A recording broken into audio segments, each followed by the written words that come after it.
여러분 안녕하십니까? 속담 명언 고사성어 040강입니다. 자, 이번 시간에는 068번 Enough is as good as a feast 라는 속담에 대해서 말씀드리겠습니다. 이것은 원래 고대 그리스의 시인이었던 유리피데스가 BC 5세기에 언급한 것으로 알려져 있습니다.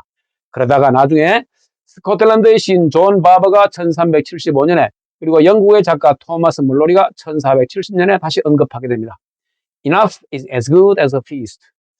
자, 이 말의 의미를 파악하기 전에 충분한이라는 뜻을 가지는 대표적 단어 3개를 알아봅니다.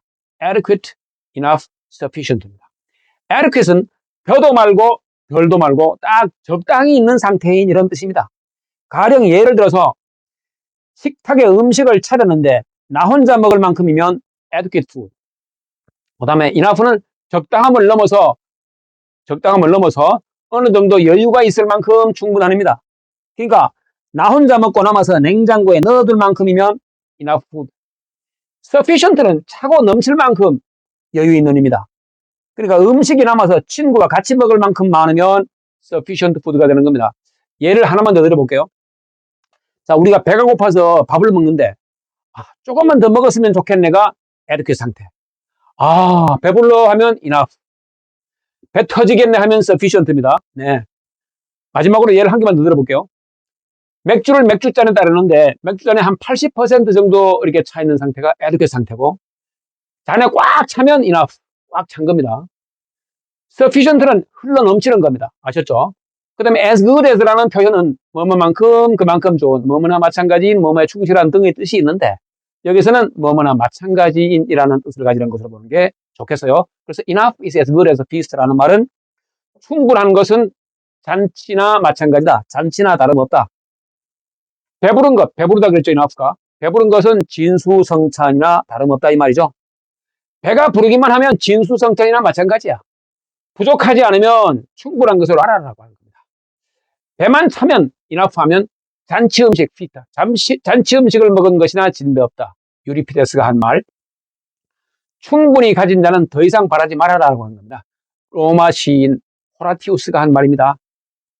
충분히 먹었으면 더 이상 욕심내지 말아라고 하는 거죠. 지나치게 담으려는 욕심이 자루를 찢는다라고 하는 겁니다. 자, 스페인의 미겔 데 세르반테스가 돈키호테에서 쓴 표현입니다.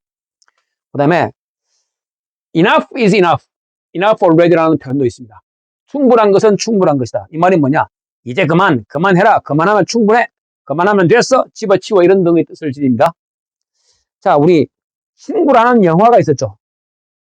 그 영화에서 장동건과 유호성이 주연으로 등장하는데 유호성의 사주를 이제 받은 똘마니한테 장동건이 사심의 칼에 30회 이상 찔린 후에 많이 못다 아이가 고마해라 라고 하는 부산 사투리가 굉장히 유명한 대사입니다. 많이 못다 아이가 고마해라. Enough is enough. Enough already의 뜻입니다. 그 다음에 작은 것에 만족할 줄 모르는 자는 그 어떤 것에도 만족할 줄 모른다. 고대 그리스의 철학자 에피크로스가 한 말입니다. 만족하면 살아라라고 하는 겁니다. 배부르면 그만 먹어 이 말이죠. 가장 부유한 자는 최소한의 것을 바라는 자이다. 최소한의 것을 바란다고 뭡니까? 만족할 줄 안다라고 하는 거죠.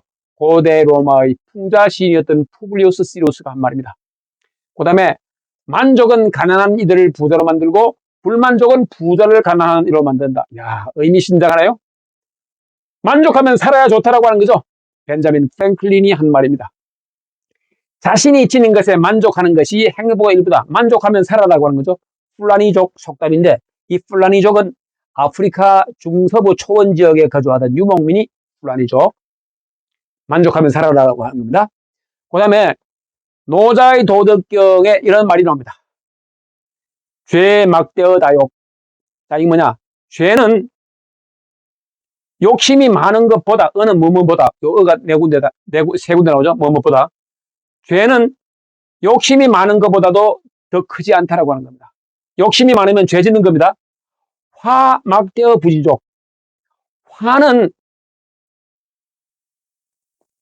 만족함, 충분한 것을 알지 못하는 것보다 더 크지 않다라고 하는 겁니다.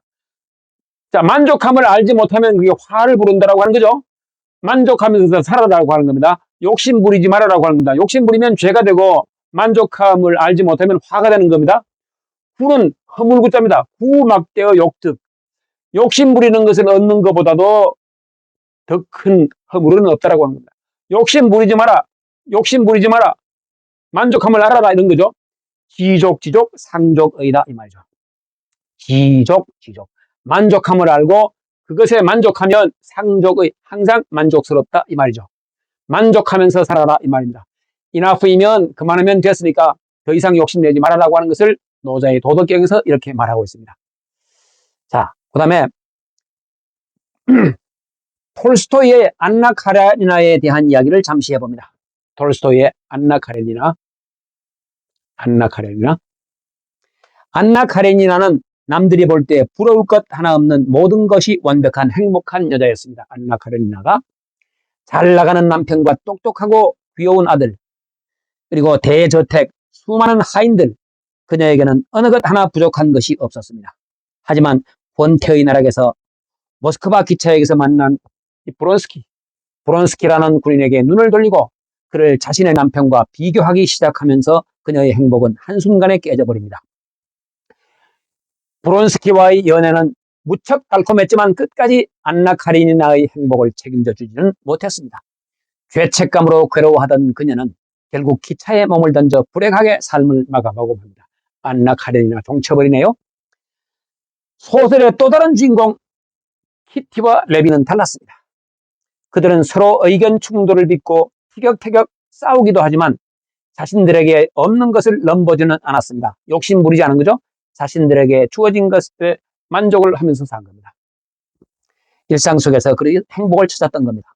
키티는 남편인 레빈이 브론스키처럼 잘생기지도 않았지만 그의 성실함과 충직함을 사랑했으며, 레빈도 키티가 안나 카레니나처럼 열정적이고 미모가 뛰어나지도 않았지만 자신의 아내로서 있는 그대로의 모습을 사랑했던 겁니다.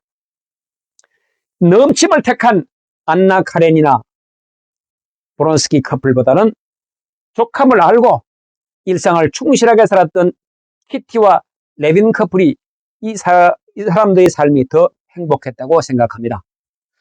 톨스토이가 안나 카레니나를 통해서 우리에게 전해주고자 하는 메시지도 만족함을 알고 살아가는 것이었을 겁니다. 만족함을 알고 살아간다. 그래서 이런 말을 합니다. 내가 행복해 보인다고? 나의 행복은 내가 가진 것에 만족하고 가지지 못한 것에 한탄하지 않기 때문일까요? 라고 하는 것을, 자, 안나 카레니나의 레빈이